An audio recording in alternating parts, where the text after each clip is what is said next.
Well, I was born on the 18th of November 1924 down in Dorset, as you can tell from the accent.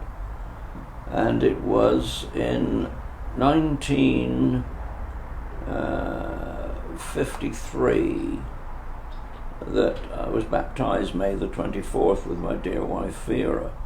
I was contacted in 1951 at the time of the Clean Worship Assembly, which was held at Wembley Stadium.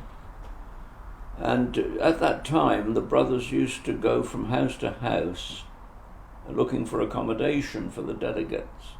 And so they called on where we were living then in Witton, which is near Twickenham. And we decided to put up two sisters, mother and daughter, pioneers. But sadly, at the time of the convention, the mother wasn't well, so the daughter came. And so we entertained the daughter for the time of the convention, Clean Worship Assembly, Clean Worship Convention.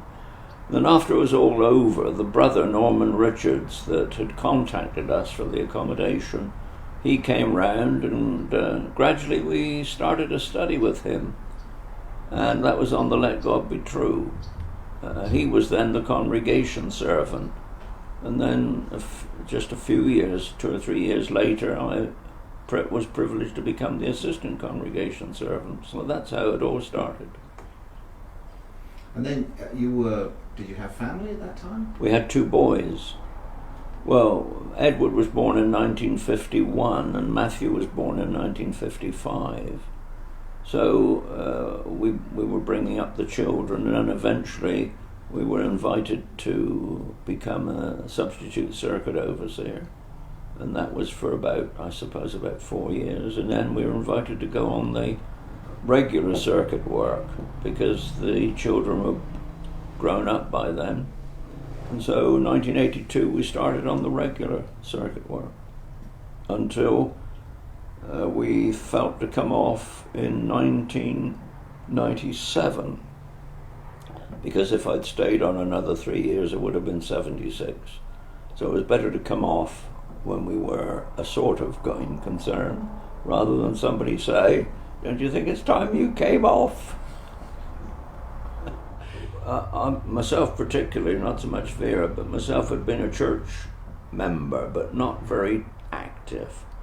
And I was a bit sort of dubious about getting involved. But then as Norman began to unfold the truth, we could see this makes sense. This was sensible.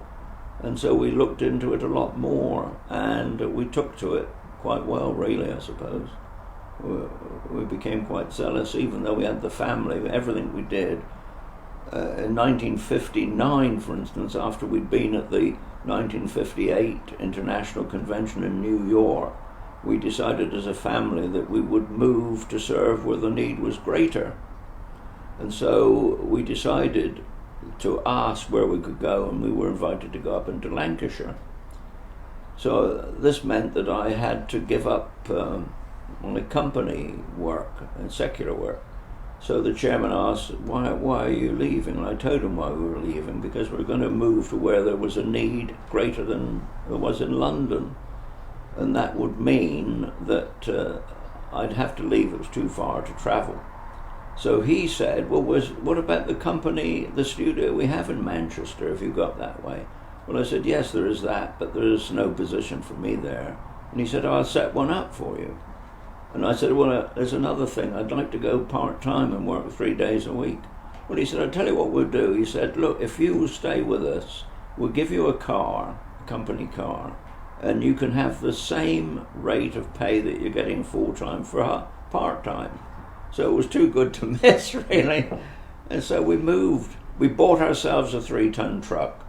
We moved many up. In fact, there were 5 families we moved up altogether. And when the local branch in what was then 34 Craven Terrace, London, they were going to move to the new premises at the Watchtower in Mill Hill. So we used the truck we had to move the brothers' equipment and luggage and all the rest of it between the two. So the truck did admirable service during all this time travelling up and down the country with brothers moving where the need was greater, and then of course the Bethel brothers. And so that was the start of it all. But they were exciting times, good times from the point of view of the truth. The truth was really developing, particularly in Britain. It was growing. It was growing and developing well. Printing was gradually improving from what it was in the early days with the old letterpress, for instance. Now we have these Roland man presses producing 90 to 105,000 magazines an hour. Yes. So technology has grown with it. The travelling work was, well, we loved the travelling work. Both of us, Vera and myself, loved that. I mean, moving around, it was interesting, fascinating, delightful to be with the brothers, to be able to help them, to be able to encourage them, to help them to grow. Yes, we had happy times on the travelling work. And I've never, in my whole life, had so many homes that I could call my home. We were wealthy, spiritually. Yes. Did you have a flat? Did you have a car? We had a car, but we didn't have a flat as such. We did eventually. The authorities gave us a little small house that we could have because of the work we were doing, but we didn't always go back there. We sometimes stayed with the brothers and enjoyed our Monday with them. But yes, it had great variety.